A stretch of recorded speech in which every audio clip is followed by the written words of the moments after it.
Hello again. I discussed, at length in previous videos what I believe is the flawed nature of the current regulatory system in UK financial services in this conflict of interest between the FCA being a regulator and prosecutor, and how this embedded obfuscation that's within this model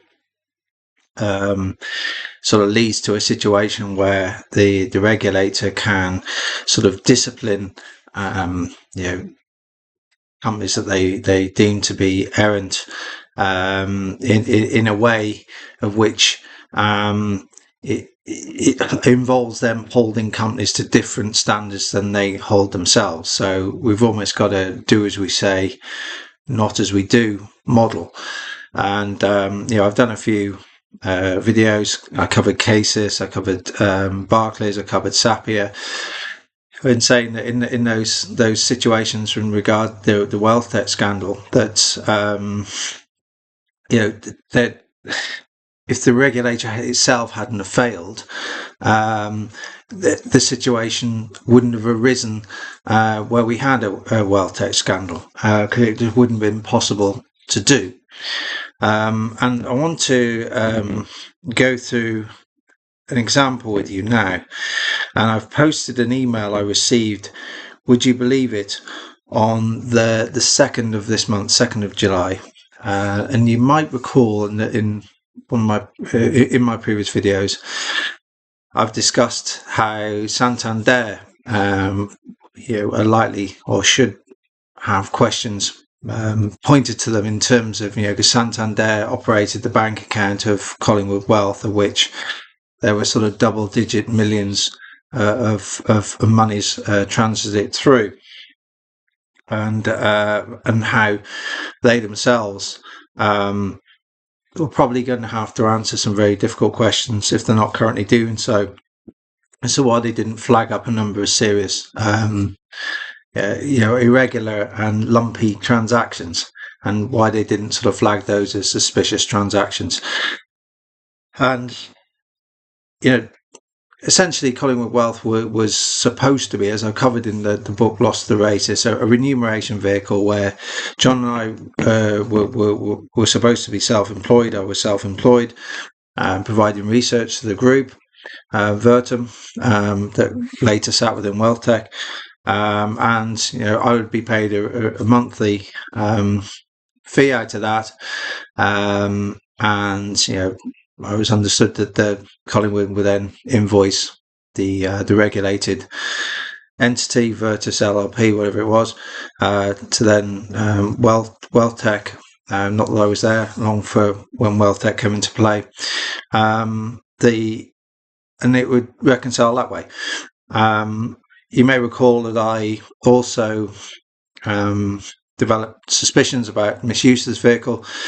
I sort of directed my concerns to the accountant, RYECROFT, GLENTON, Deborah Graham there, and I was assured that everything was accounted by John's normal drawings. They've got their story to tell on that as to why they thought that. It's not for me to speculate. So essentially, you would think an experienced accountant was somebody to rely upon. For whatever reason, that wasn't the case. And I've received an email, as I said, on the 2nd of July, and I've pasted it into the description, from Santander, concerning an account, the account that was operated for Collingwood Wealth, of which Deborah Graham knew about this, the FCA knew about this, had discussions with them when I had my interview.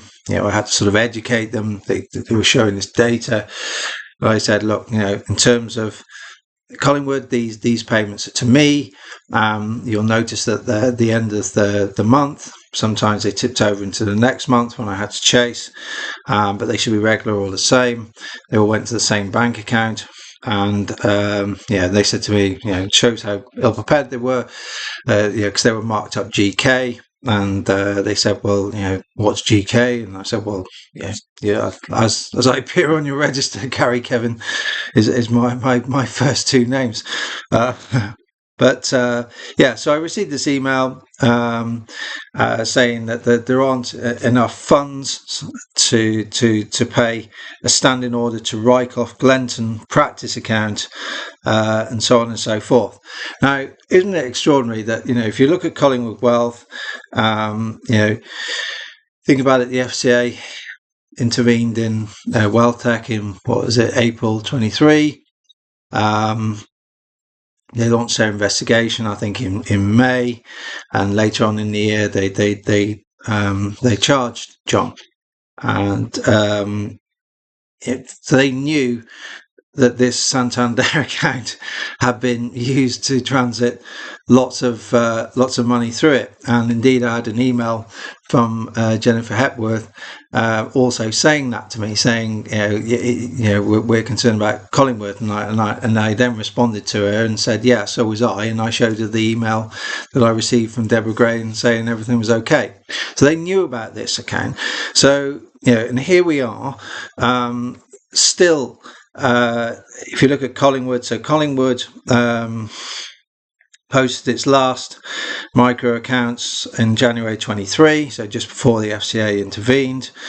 The micro account system in the UK is essentially worthless. It's generally massively open to abuse. Talking generically here, it's a haven for fraud and money laundering. Again, talking generically here.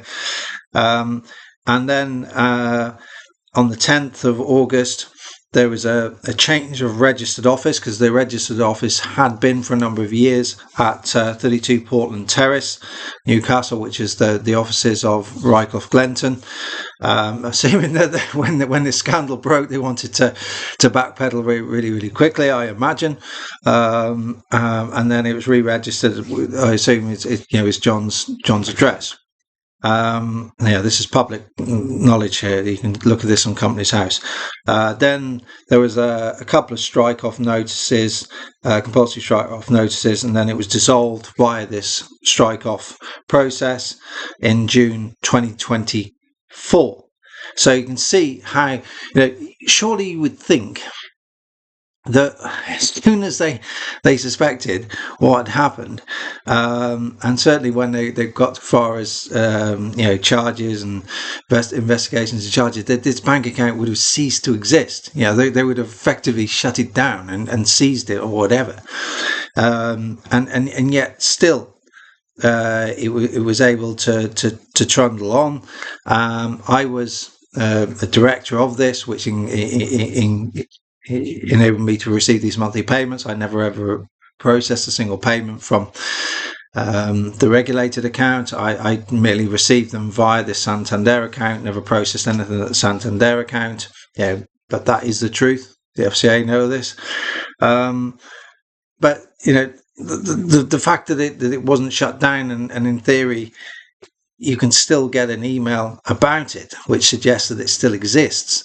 They're still trying to pay an accountant, which claim that there was nothing wrong with this account, and this vehicle, Collingwood Wealth, is quite extraordinary, as I'm sure you'll probably appreciate. And it's kind of like the same pattern, that we've got financial, you've got banks and major financial institutions that are either didn't check the FCA's register, or did and didn't bother considering what it told them or what it didn't tell them, and it shows you how slack this system still is.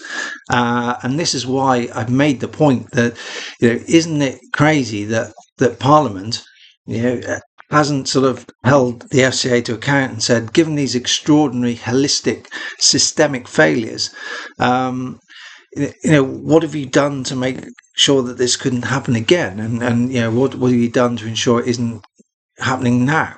And that lack of accountability is seemingly leaving the system open again, because then an email pops up about an account which is related to a dissolved LLP, which was saw which is supposed to be just a bog standard remuneration of vehicle that didn't need really any assets beyond that, that seemingly seen double-digit millions pass through its bank account without Santander even thinking that was suspicious. And yet we're still getting emails about it now, when I have nothing to do, when the entity's shut down. I had nothing. I resigned from the entity the 31st of May 2021, which is when I stopped working with Vertum, and still it goes on.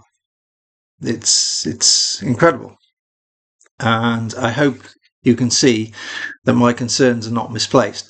There is a reason why I've been identifying these shortcomings of the model and how I believe it leaves the system and clients within the system open to abuse, and how, to me, it does. I haven't seen any evidence, apart from the FCA hiding behind prejudice, like they did with Woodford and now WealthTech and so on, that anything's really changed and how the system is safer than it was, and what's been done to prevent financial scandals of a similar nature occurring. So, hope you find that useful. Hope it adds some context to my concerns, and be interesting to see. Interesting to know what people think about it, because it really is beyond belief. That's it for now. Take care.